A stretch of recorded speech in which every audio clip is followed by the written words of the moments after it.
నమస్తే. ఇవాళ మన స్టూడియోలో ప్రముఖ ఆధ్యాత్మికవేత్త, ఆస్ట్రాలజర్, దత్తాత్రేయ గణపతి ఉపాసకులు మురళీధర్ శర్మ గారు ఉన్నారు. గురుగారితో మాట్లాడదాం. గురుగారు నమస్కారం. మహాదేవ్.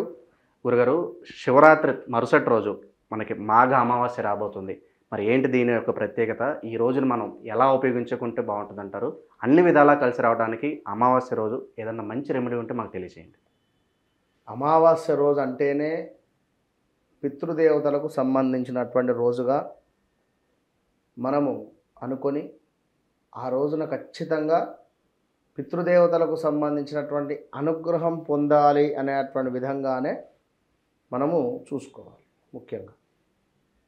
సో ఇప్పుడు ఈ 2025లో మాఘమాసంలో మనకు వచ్చేటువంటి యొక్క మాఘ అమావాస్య సుమారుగా కూడా మనకు 2025 ఈ యొక్క ఫిబ్రవరి 27వ తారీఖు నాడు ఈ యొక్క మనకు గురువారం రోజు రాబోతున్నది.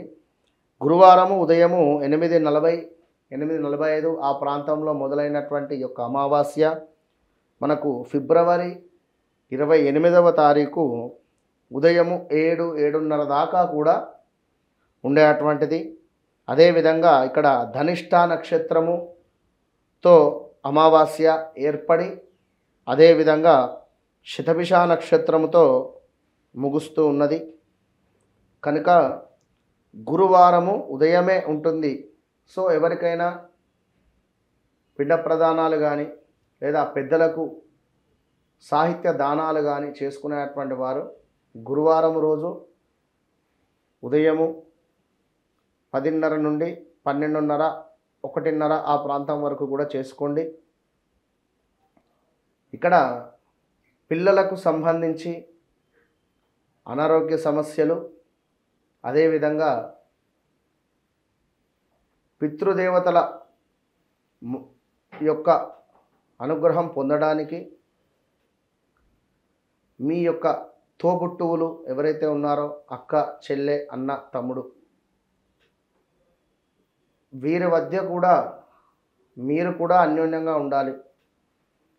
వారి జీవితము కూడా బాగుండాలి. ఇక్కడ సర్వే జన సుఖినో భవంతు, అందరూ బాగుంటారు. సో ఈ మాఘమాసములో ఆ విధంగా మీరు కోరుకోండి.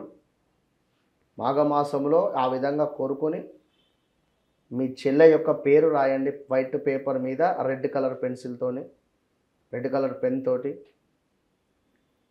మీ అక్కయ్య పేరు రాయండి, మీ తమ్ముని పేరు రాయండి, మీ అన్నయ్య పేరు రాయండి.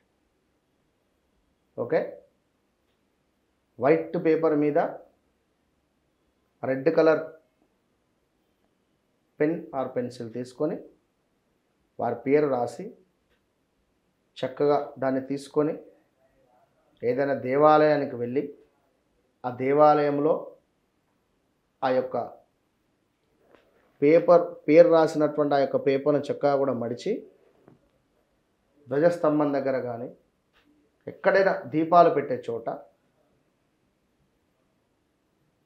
ఆ పేపర్ను పెట్టి దానిపై ఒక 2 తమలపాకులను వేసి లేదా ఒక మట్టి పాత్ర పెట్టి దానిపై మరొక మట్టి పాత్ర పెట్టి అందులో ఆముదం నూనె, ఓకే, ఆముదం నూనె, సరసంకా తేల్ అంటారు, మస్టర్డ్ ఆయిల్, మస్టర్డ్ ఈ నూనెతో దీపాన్ని వెలిగించాలి. కింద పేపర్ ఉంటుంది, పేపర్లో వాళ్ళ పేర్లు ఉంటవి, పైన దీపాన్ని వెలిగించాలి.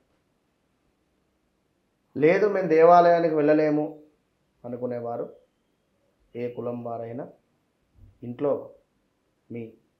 మనం చెప్పినటువంటి పేర్లను రాసి చక్కగా కూడా మీ ఇంట్లోనే పెట్టేసి పూజా మందిరంలో కానీ ఇంట్లో సౌత్ డైరెక్షన్లో కానీ ఈశాన్య మూల కానీ దానిపై ఒక దీపాన్ని వెలిగించే ప్రయత్నం చేయండి.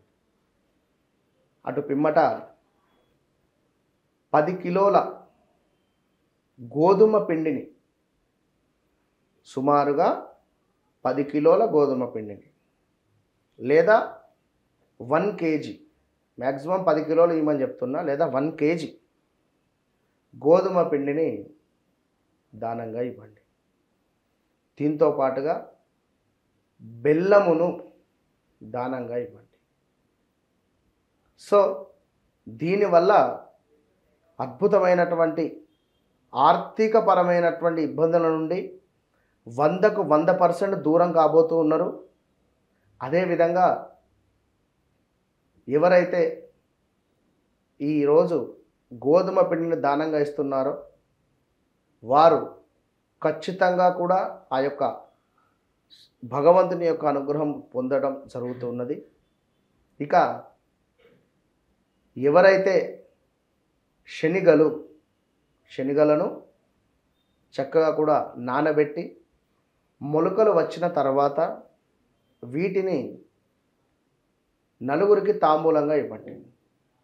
కేవలం శనగలు మొలకలు వచ్చిన తర్వాత అందులో ఒక 10 రూపాయలు 1 రూపీ కాయిన్స్ పెట్టి లేదా 1 రూపీ అయినా పెట్టి ఒక మందారం పువ్వు లేదా ఎరుపు రంగులో ఉండేటువంటి పుష్పము లేదా ఆరెంజ్ గులాబీ పుష్పం, ఇవి 2 తమలపాకులు తాంబూలంగా ఒక 10 మంది స్త్రీలకు ఇచ్చే ప్రయత్నం చేయండి. లేదా దేవాలయంలో ఒక 10 మందికి పంచే ప్రయత్నం చేయండి. ఎవరికైనా మంచిదే, స్త్రీమూర్తులు లేకున్నా పురుషులకైనా కూడా ఇచ్చేసేయండి తాంబూలం, జస్ట్ ఇచ్చేసేయండి. అయితే దీనివల్ల ఈ అమావాస్య రోజు ఎక్సలెంట్ రిజల్ట్ ఉంటుంది.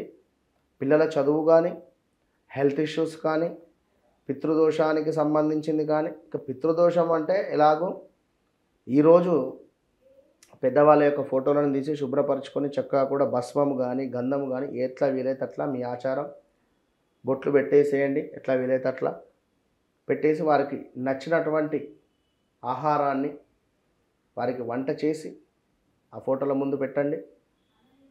12-12:30 ప్రాంతంలో మీ యొక్క గుమ్మం బయటికి వచ్చి వారు వచ్చినట్టుగా భావన చేసుకొని నమస్కారం హాయ్ అని చెప్పండి, నమస్కరించుకోండి పితృదేవతలకు.